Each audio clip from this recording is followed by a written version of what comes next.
बीवी ने कहा खा लिया आता जाना, लेकिन हराम का लुकमा ना लाना। मंडी गया। लोग भी बड़े चालाक हैं यार, बड़े चालाक हैं। लोग उसे मजदूरी के लिए लेके आते हैं जो ताकतवर होता है, जो हट्टा कट्टा जवान होता है, और उसे लाने की वजह यह होती है कि यह काम ज्यादा करेगा। यही होता है ना, हट्टा कट्टा है, जवान है, काम ज्यादा करेगा, ये सोच के ताकतवर को लाते हैं। मंडी में जाके बूढ़ा खड़ा हुआ, बगल में थैला दबाए खड़ा था। जो आता ताकतवर को लेके चला जाता, जवान को लेके चला जाता। फिर वक्त वो भी आया कि कोई ना बचा, तनहा ये बूढ़ा रह गया। इसने कहा यार मुझे ले चलो, 10 रुपए कम दे देना, मुझे काम पे ले चलो। किसी ने कहा इस उम्र में काम तुझसे कौन कराएगा, जा जाके कहीं बैठ, अपने घर जाके आराम कर। उसने कहा बच्चे भूखे हैं, मुझे 10 रुपए कम दे देना। खुदारा तुम्हें खुदा का वास्ता, जब तुम मजदूरी कराया करो सिर्फ ताकतवर देख के ना लाया करो, कभी कमजोर को भी लेके आ जाया करो, कभी बीमार को भी लेके आ जाया करो। और मजदूर के सर पे खड़े होकर के 100 रुपए दे करके 150 के काम ना लेना, बल्कि ऐसा करना, काम 50 रुपए का किया है तो 100 रुपए दे दिया करो, काम 100 का किया है तो 200 दे दिया करो। तुम मजदूर की थोड़ी मेहनत पे राजी हो जाओ, अल्लाह तुम्हारे थोड़े अमल से राजी होकर जन्नत अता फरमाए। अपने नीचे वालों पर रहम किया करो। क्या करे प्रधान के 100 बीघे धान थे, बना फिर है प्रधान, मजदूरी नहीं देता 10 दिन तक। धान कटवा लेगा, साफ पैसे चल बे, 400 रुपल्ली के लिए चक्कर काट रहा है प्रधान। ये तेरे लिए रुपल्ली होंगे, लेकिन ये किसी के दस्तरखान का इंतजाम भी हो सकता है, किसी के हॉस्पिटल की फीस भी हो सकती है, किसी के घर का चिराग भी हो सकता है। 400 रुपए तू नहीं जानता, ऐसा भी कोई मजदूर होगा जो घर से कह के गया होगा शाम को आऊंगा बेटे, मजदूरी का पैसा मिलेगा। बच्चों ने कहा होगा अब्बा हमने कभी सेब नहीं देखा, हमने कभी अनार नहीं खाया। इसने शायद वादा किया हो बेटे शाम को पैसा मिलेगा, तेरी ख्वाहिश पूरी करूंगा। खुदा की कसम तुम भी औलाद वाले हो, प्रधानों, जमींदारों, ठेकेदारों, पैसे वालों, अगर तुम अपने बेटे की खुशी पूरी करते हो तब तुम्हें कितना सुरूर मिलता है। तुमसे ज्यादा सुरूर गरीब को मिलता है जब बेटे की खुशी पूरी करता है, जब बेटे का ख्वाब पूरा करता है। तुम नहीं जानते हो, तुमने तो ये कह दिया कि 400 रुपये के लिए इतने चक्कर लगा रखा है, लेकिन तुमने ये नहीं जाना ये भी तो हो सकता है उसके दस्तरखान पे प्लेटें रखी हो, ये भी तो हो सकता है बीबी चूल्हे में आग जलाए बैठी हो, आटा लाएगा तो रोटी बनेगी। खुदारा मजदूर को धक्के न दिया करो। मेरे नबी ने तालीम दी थी कि मजदूर को मजदूरी पसीना सूखने से पहले दे दिया करो, इसलिए कि तुम अमीर हो, तुम्हें नहीं पता रोटी कैसे आती है। गरीब से पूछा करो एक वक्त का खाना कैसे आता है। हाँ हाँ लॉकडाउन हुआ, कितने लोग तो गुर्बत से फाके से मर गए। दुनिया कह रही थी कोरोना ने मारा है, मैं कहता हूँ कोरोना ने नहीं बल्कि लोगों के सितम ने मार दिया है। हमने उन्हें ज्यादा राशन दिया जो जात के बड़े फकीर थे, बिरादरी के भिखारी थे, उनको हमने दिया था, लेकिन जरूरतमंदों को कभी नहीं सोचा। एक अच्छा भला इंसान जो सोसाइटी में इज्जत से रहता था कैसे रह पाता। मेरे पास राशन नहीं है, किससे कहता आटा नहीं है, किससे कहता चावल नहीं है, वो इज्जत से घर में बैठा रहा। और यार सिर्फ चेहरे देख के ना है फैसले किया करो, किसी की मुस्कुराहट के पीछे गम भी होते हैं, किसी के लबों की मुस्कुराहट के पीछे सदमे भी होते हैं। ये ना सोच कि ये मांगेगा तब दिया जाएगा। अगर तेरा पड़ोसी है और चूल्हे से धुआं नहीं उठा, एक बार पूछ ले यार आज कुछ पका नहीं है क्या, क्यों आग नहीं जली थी, तुम्हारे घर से धुआं नहीं उठा। अगर कहते बस यूं ही काम चल गया, समझ लेना आज इसके घर खाने नहीं है। अपने आगे का उठा, जा उस भूखे के आगे ले जाके बैठ जा। खुदा की कसम काबे में जाकर के लोगों पे लुटाने में इतना रब राजी नहीं होगा जितना भूखे पड़ोसी को खिलाने में अल्लाह राजी हो जाए। लेकिन हम तो खिलाते भी उन्हें हैं जहां नाम हो, बुरा ना मानिए, दे दिया करो टाइम से मजदूरी, दे दिया करो। मंडी से कभी लाओ ना, एक ताकतवर ले आओ, एक कमजोर ले आओ। किसी का चूल्हा तेरे घर से चल जाएगा तो खुदा की कसम तेरा काम भी महशर में किसी के इशारे पे चल जाएगा। तुम नहीं जानते हो ये भूखे पेटों की दुआएं कितनी बड़ी होती हैं।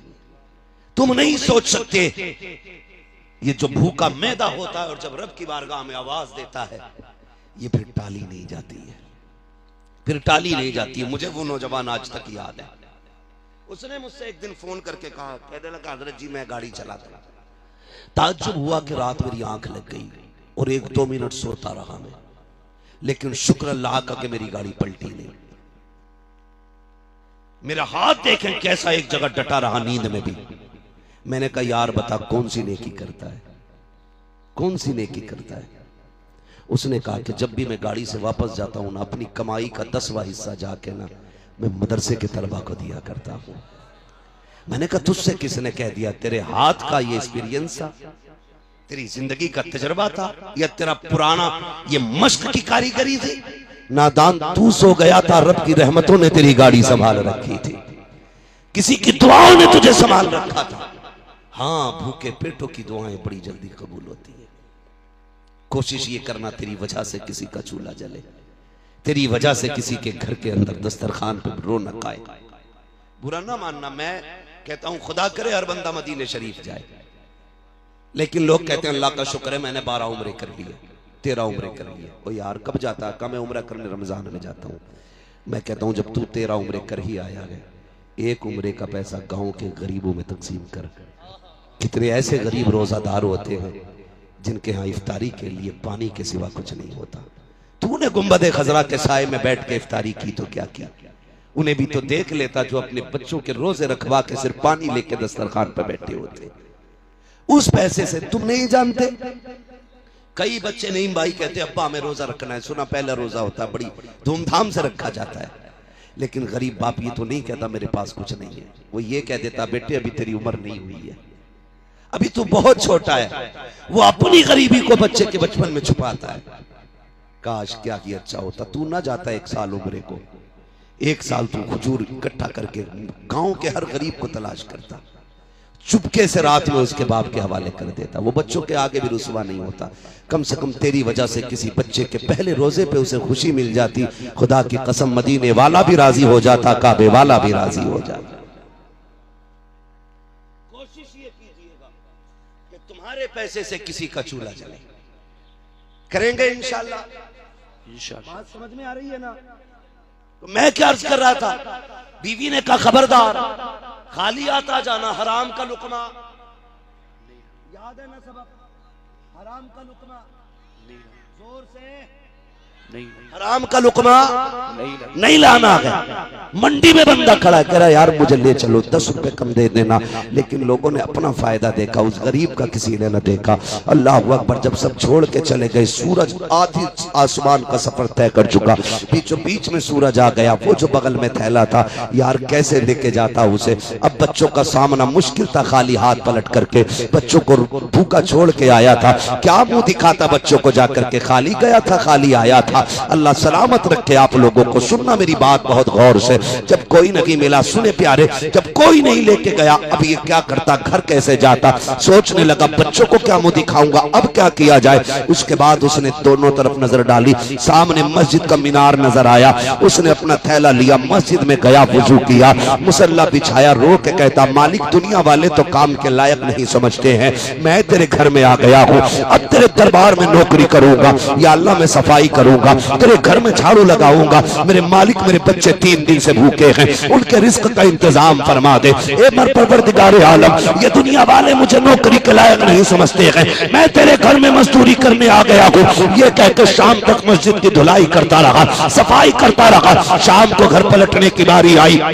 दिल ने कहा चल, फिर अक्ल ने कहा अभी उजाला है, बच्चे देखेंगे। कहा तब आना है जब बच्चे सो जाएंगे। रात के सन्नाटे पे दरवाजे पे पहुंचा। जैसे दरवाजे पे गया, दस्तक दी, ऐसा लगा जैसे बीवी दरवाजे पे इंतजार कर रही थी। दरवाजा खुला, बीवी ने शोहर का हाथ पकड़ा, उतरा हुआ चेहरा देखा। ये नहीं कहा था निठल्ले आ गया है, खाली हाथ गया था, खाली हाथ आया है। उसने थैला लिया, लेने के बाद साइड से रखा, शोहर से कहा वुजू कीजिए। शोहर ने वुजू किया, अपने मामूलात से फारिग हुए, बिस्तर पे लेट गया। बीवी सर दबाने बैठ जाती है। मेरे सरताज क्या हुआ? कहा मेरी बीवी मैंने आज मेहनत की है। कब मजदूरी नहीं मिली? कहा मैं मैं मजदूरी मांग ना सका और उसने दी नहीं। का मांग ली होती, का इतनी बड़ी चौखट पे नौकरी लगी है कि मांगते हुए हया आ रही थी। बीवी ने कहा बड़ी अच्छी बात है, कल जरूर लेके आ जाइएगा।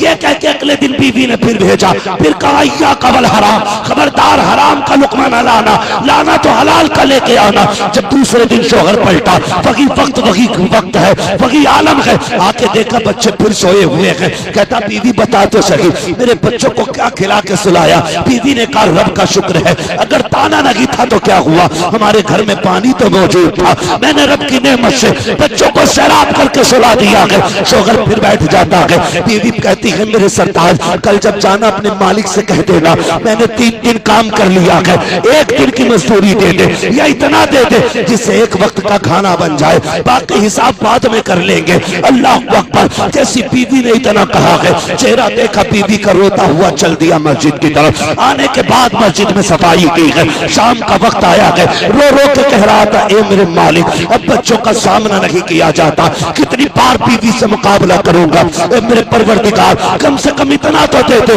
कि मेरे बच्चों का 1 वक्त का खाना हो जाए। रो के कहता है मालिक मैं घर से चला था, मेरी बीवी ने इतना कहा था अपने मालिक से कह देना इतना दे दे जो बच्चों का 1 वक्त के खाने का इंतजाम हो जाए। ये कहते रोता हुआ कहता मुझ पे बेखुदी तारी थी, क्या करता, खाली हाथ से बेहतर था मैंने थैले में मिट्टी रखना शुरू कर दी, मिट्टी भरी ताकि कोई देखे तो खाली ना समझे। मैं थैला लेकर के अपनी बस्ती की तरफ चला, रात का इंतजार कर रहा था। दूर खड़े होकर के मैंने देखा देखूं बच्चे सो गए हैं कि नहीं, घर की दीवारें नीची थी। उसने कहा मेरे घर से धुआं उठ रहा था, मैंने जब धुआं देखा आगे मसल के सोचने लगा कहीं ऐसा तो नहीं है मेरा घर ना हो, मेरे घर में धुएं का क्या काम, मेरे घर के अंदर तो कुछ पकाने के लिए भी नहीं है। ये सोच करके करीब बढ़े, जाके देखा अपना ही चूल्हा है, दीवार से झांक के देख रहे हैं अपना ही चूल्हा है, उस पे पकवान बन रहे हैं। बड़ी तेजी से दरवाजे पे आए, फिर मामूल की तरह बीवी पहले से दरवाजे पे खड़ी है। जैसे आए हैं बीवी ने वेलकम किया, इस्तकबाल किया, घर के अंदर से खाने की खुशबू आ रही है। अब जरा सुनना प्यारे, जैसी खाने की खुशबू महसूस की, कहते मेरी शरीक हयात बता तो सही ये किसने भेज दिया है। मुस्कुरा के कहती है बड़ा अच्छा है तुम्हारा मालिक। का क्या कहना चाहती हो, का ये किसी और ने नहीं जिसके यहाँ मजदूरी करते हो, ये उसी ने भेज दिया है। बीवी ने हाथ पकड़ा, कहा बस ये नहीं है जरा अंदर तशरीफ लाइए। जैसे अंदर कमरे में लेकर के गई, नेमतों का ढेर लगा हुआ है, हर तरह का गल्ला मौजूद है, सारे फल रखे हुए हैं। कहा ये किसने भेजा है, कहा आपके मालिक ने भेजा है। रोने लग गया, कहा ये तो बता सिर्फ खाना भेजा है या कोई पैगाम भी भेजा है। कहा बीवी ने कहा सरदार वो जो लेके आया था कह के गया है कि मालिक ने ये कहा है अपने शोहर से कह देना वो काम में कमी ना करे, हम उसको देने में मजदूरी में कमी नहीं कर सकते। नारे तकबीर, नारे रिसालत, मसलके आला हज़रत, फैज़ाने आला हज़रत, फैज़ाने औलिया इकराम, सरज़मीने बसौलिया, इस्लाहे मुआशरा कॉन्फ्रेंस, हज़रत अल्लामा मुफ्ती हम्माद रज़ा साहिब क़िबला। नारे तकबीर, नारे रिसालत, वाह वाह।